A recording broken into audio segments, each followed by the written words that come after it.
जब मैंने पहली बार खाया था ना, ऐसा लगा था इस ठेले वाले को कहीं देखा है।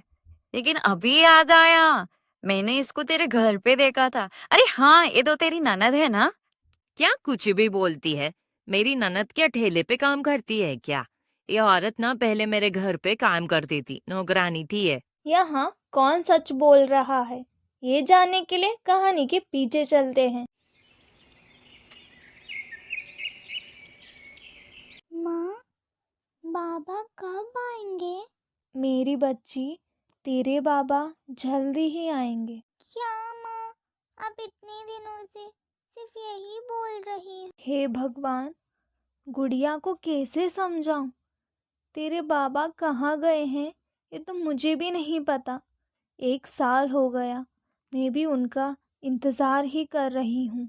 ये है कविता और इसकी एक बेटी है गुड़िया। कविता का पति मनोज 1 साल हो गया लापता है। 1 साल से बचत किए गए पैसों से ही कविता अपना घर चला रही थी, लेकिन अभी वो बचत किए गए पैसे भी ख़त्म होने आ गए हैं। एक दिन कुमार, जो कविता का भाई है, वो कविता के घर उससे मिलने आता है। मामू, मामू, आप कैसे हो?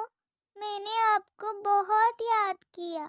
अरे मेरी गुड़िया रानी, मैंने भी तुझे बहुत याद किया।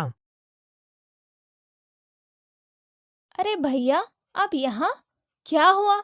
सब ठीक तो है? ठीक तो तेरी जिंदगी में नहीं है। 1 साल हो गया, अभी तक तूने मुझे बताया ही नहीं कि तेरा पति तुझे छोड़ के चला गया। भैया, वो मुझे छोड़ के नहीं गए। वो ज़रूर आते होंगे। मुझसे और गुड़िया से वो ज़्यादा दिन दूर नहीं रहते। ज्यादा देर? पूरा 1 साल हो गया। तुझसे मिलना तो दूर, तेरा हालचाल पूछने के लिए एक कॉल भी किया है क्या उसने? कविता को ये सब सुन के बहुत बुरा लगता है। अगर मुझे तेरी भाभी से पता नहीं चलता, तो तू क्या मुझे कभी बताती? क्या तूने मुझे अपना समझा है कभी? भैया, ऐसा नहीं है। मुझे माफ़ कर दीजिए। तुझे मैं माफ तभी करूंगा जब तू मेरे साथ अपने घर चलेगी। आपको तो पता है ना, भाभी कैसी हैं। तू भाभी का छोड़, वो सब मैं देख लूंगा। तू चल मेरे साथ। तभी किशोर नामक एक आदमी आता है, जो मनोज का दोस्त है। अरे किशोर भैया, आपको पता चला ये कहाँ है? अरे कविता बहन, मनोज तो किसी और औरत के साथ अपना घर बसा चुका है। आप ना अभी उसके लिए इंतजार मत करिए, और आज से उस जैसे घटिया इंसान के लिए अपना आंसू मत बहाइए। कविता ये सब सुन के टूट जाती है। कविता और गुड़िया कुमार यानी अपने भाई के साथ रहने लगते हैं, लेकिन ये सब कुमार की बीवी ममता को बिल्कुल भी अच्छा नहीं लगता। ऐसे ही 2 महीने बीत जाते हैं। कविता जब से इस घर में आई थी, तब से ममता उसको आराम से जीने नहीं दे रही थी। हर वक्त सिर्फ कविता के ऊपर चिल्लाती रहती थी। और कितने दिन ये लोग यहाँ पे रहेंगे? आपने क्या इनका ठेका लेके रखा है जो पूरी जिंदगी आप इनकी सेवा करेंगे? ये तुम कैसे बात कर रही हो? तभी ये सब बातें कविता सुन लेती है। अरे भैया, भाभी तो सही कह रही हैं। और कितने दिन रहूंगी मैं यहाँ? आपका भी तो परिवार है। अच्छा है, इतने दिनों के बाद इसको अक्ल तो आई। मैं कल सुबह ही गुड़िया को लेकर गांव चली जाऊंगी। इस बार कुमार भी कुछ नहीं बोलता, क्योंकि रोज रोज कलेश से अच्छा है इस घर में शांति हो। इसलिए वो कविता को जाने देता है। ए लो बहन, थोड़े पैसे रख लो। अभी मेरे से इतना ही हो सकता है। अरे भैया, पैसे नहीं चाहिए। अब परेशान मत हो। धीरे बोल, वरना तेरी भाभी सुन लेगी। और चुप रख ले। अगर कुछ भी दिक्कत हुई तो मुझे कॉल कर देना। कविता वो पैसे रख लेती है और अपने घर आती है। उस दिन तो जैसे तैसे निकल जाता है। मुझे अभी ऐसे चुपचाप नहीं बैठना चाहिए। गुड़िया को पढ़ाना है, उसकी शादी भी करनी है, और सबसे पहले इस घर को चलाना है। क्या करूँ समझ ही नहीं आ रहा। हाँ, एक काम करती हूँ, खाने का ठेला लगाती हूँ। खाने के ठेले में मुनाफा तो है। मेरे हाथों के छोले भटूरे सबको पसंद है। मैं ना छोले भटूरे का ठेला लगाती हूँ। कविता छोले भटूरे बनाने का बंदोबस्त करती है और उस दिन से वो छोले भटूरे बेचने लगती है। तभी एक औरत आती है। सिर्फ 30 रुपए? बाकी के ठेले पे तो 50 रुपए में छोले भटूरे बेच रहे हैं। तुमने कुछ इसमें मिलाया है क्या? अरे बहन, तुम खा के देखो। अगर तुम्हें लगा मैंने कुछ मिलाया है या स्वादिष्ट नहीं है, तुम पैसे मत देना। ठीक है फिर, 1 प्लेट लगा दो। ए लो बहन। आहा, क्या स्वादिष्ट है। मुझे कभी भी छोले भटूरे खाने का मन होगा ना, मैं तुम्हारे ठेले पे ही आऊंगी और मेरे बच्चों को भी लेके आऊंगी इतने स्वादिष्ट छोले भटूरे खिलाने। ये सब बातें सुन के कविता बहुत खुश हो जाती है। ऐसे ही एक हफ्ता बीत जाता है। तभी एक औरत आती है। वाह बेटा, ऐसे ही मेहनत करती रहो। मुझे पता चला तेरे साथ क्या हुआ है, लेकिन कभी भी अपने आप को कम मत समझना। मेरा आशीर्वाद तुम्हारे साथ हमेशा बना रहेगा। शुक्रिया माँ जी।